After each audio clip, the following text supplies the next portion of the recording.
పిల్లల బంగారు భవిష్యత్తు కోసం ఒక అడుగు.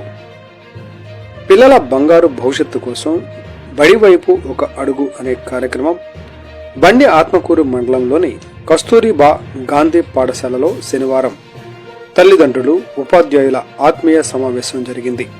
ఈ సమావేశానికి ముఖ్య అతిథులుగా మండల పరిషత్ అధ్యక్షులు దేరెడ్డి చిన్న సంజీవరెడ్డి, జడ్పీటీసీ బారెడ్డి రామతులసమ్మ, ఎంఆర్ఓ పద్మావతి, మండల విద్యాధికారులు యశోద, మోహన్ రెడ్డి హాజరయ్యారు. ఈ సందర్భంగా వారు మాట్లాడుతూ ఉపాధ్యాయులు చెప్పే పాఠ్యాంశాలను శ్రద్ధగా విని బాధ్యత విద్యార్థులను, పిల్లల భవిష్యత్తు తల్లిదండ్రుల బాధ్యత అన్నారు.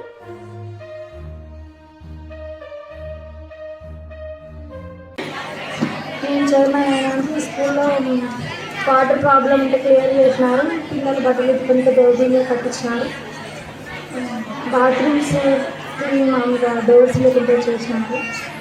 పిల్లలకు పేరెంట్స్ స్కూల్లోనే టీచర్లు కాకుండా పేరెంట్స్ కానీ స్కూల్లో ఎలా ఉండాలి, ఎలా చదువుకోవాలి పేరెంట్స్ కానీ చెప్పాలి.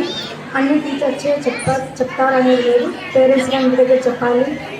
మన బాధ్యత పిల్లలు ఎలా ఉండాలి, స్కూల్లో ఎలా చదువుకోవాలి, అందరితో ఎలా ఉండాలి అనేది నేర్పించాలి.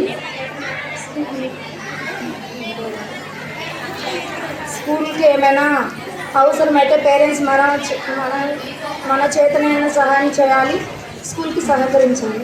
నమస్కారం. నేను మండల స్పెషల్ ఆఫీసర్ మాట్లాడుతున్నాను.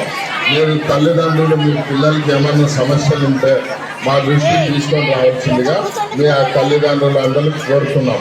పిల్లలు కూడా ఏమన్నా ఉంటే మీరు మా దృష్టికి తీసుకొని వచ్చి మీరు చెప్తే మీది పై అధికారులకి తెలియదు. ఎంపీపీ గారికి మరియు స్పెషల్ ఆఫీసర్కి మరియు జడ్పీటీసీ గారికి వివిధ శాఖల అధికారులకు అందరికీ నమస్కారము. ఈ ఆత్మీయ సమ్మేళనం అనేది ప్రభుత్వం చేపట్టింది కాబట్టి పిల్లలకు తల్లిదండ్రులు వాళ్ళు చదువు గురించి చెప్పుకోవాలి. ఇంటి దగ్గర ఏం చేస్తున్నారు అనేది మీరు వాళ్ళను గమనించాలి. వాళ్ళ చదువు ఏ విధంగా ఉందని స్కూల్కి వచ్చి కూడా మీరు ఒక్కొక్కసారి హెడ్ మాస్టర్ని మీరు చెప్పొచ్చు, ఏ విధంగా చదువుతున్నారు మా పిల్లలు అని దాని గురించి తెలుసుకోవచ్చు. అలాగే మీ పిల్లల్ని బాగా చదివించిన తర్వాత పై చదువులు చదువుకున్న తర్వాత బాగా మంచి ఉద్యోగాలు తీసుకొచ్చి మీ కుటుంబానికి మంచి చేస్తారు. ఆ విధంగా చదువుకున్న వారికి ఉద్యోగ అవకాశాలు ఉంటాయి కాబట్టి మంచి ఉద్యోగంలో సాధించిన వారికి గుర్తింపు పొందుతారు. ఆ విధంగా ఈ ఆత్మీయ సమ్మేళనం ద్వారా మీ పిల్లలని మీరు బాగా చదివించి ఉన్నత అధికారులుగా తీర్చిదిద్దాలని కోరుకుంటున్నాను. Thank you. ఇక్కడ ప్రభుత్వం ఏర్పాటు చేసిన ఆత్మీయ సమావేశానికి వచ్చిన తల్లిదండ్రులకు, అలాగే మన బాలికలకు, వేదిక అనుమతించిన పెద్దలకు, ప్రతి ఒక్కరికి కూడా పత్రికా విలేకరులకు ప్రతి ఒక్కరికి కూడా నా ధన్యవాదాలు తెలుపుకుంటున్నాను.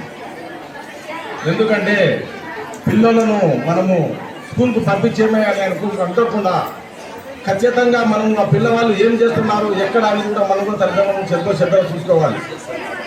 ఉపాధ్యాయులకు ఎంత బాధ్యత ఉందో మా తల్లిదండ్రులకు చదవడానికి అంతే బాధ్యత ఉంటుంది. ఎందుకంటే ఇంటికి వచ్చి రాంచి చెల్లులు పట్టుకొని వాళ్ళ చెల్లులు చూసుకున్నట్టే మన బాబా చెల్లులు కూర్చొని ఎట్లా చేస్తుందిలే అనుకుంటాం.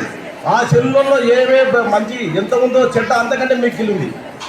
అందుకు కాబట్టి ప్రతి ఒక్కరు కూడా వాళ్ళను గోము అది ఇది అనేకుండా మనం ఎంతో బుద్ధిగా పెంచుకుంటాం. ఆ బుద్ధిగా పెంచుకోకుండా మంచి నడవడిగా నేర్పించే ఇప్పుడు రేపొద్దున పిల్లలు రేపొద్దున వాళ్ళ సంసారాలు బాగుపడతాయి. ఎందుకంటే మనం ఇప్పుడు ఎంతో అల్లారుముద్దుగా పెంచుకున్నాయంటే రేపొద్దున మన పాపం భవిష్యత్తు భంగం అవుతుంది. అందుకు కాబట్టి మా తల్లిదండ్రులు కూడా ఎంతో ఓర్పుగా వాళ్ళు చెప్పి చేయడం జరుపుకోవాలి. జరుపుకునేప్పుడే రేపొద్దున వాళ్ళ భవిష్యత్తు బాగుంటుంది. అది ఒకటి మా తల్లిదండ్రులు గుర్తు పెట్టుకోవాల్సిన విషయం దండిగా ఉంది.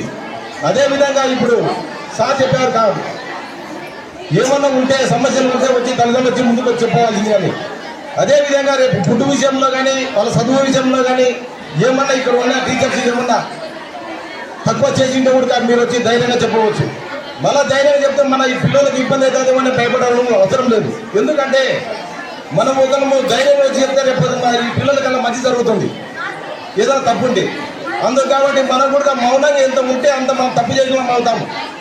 తెలిసి ఉంటే ఆ మౌనంగా ఉండేవాటి తప్పు చేసినాము వాళ్ళు చేయడం కంటే మనం మౌనంగా మనమే తప్పు చేసిన అవుతాం. అందుకు కాబట్టి ప్రతి ఒక్కరు గుర్తు పెట్టుకొని మనము తల్లిదండ్రుల బాధ్యత నిర్వహించినప్పుడు మన పిల్లలు కూడా బాగుంటారు. కాబట్టి అదే నేను కోరుకుంటూ ఈ అవకాశం ఇచ్చిన మరి ఒక ఈ టీచర్స్కు, ఇటువంటి అధికారులకు మరి ఒక ధన్యవాదాలు తెలుపుకుంటూ తెలియజేస్తున్నాను.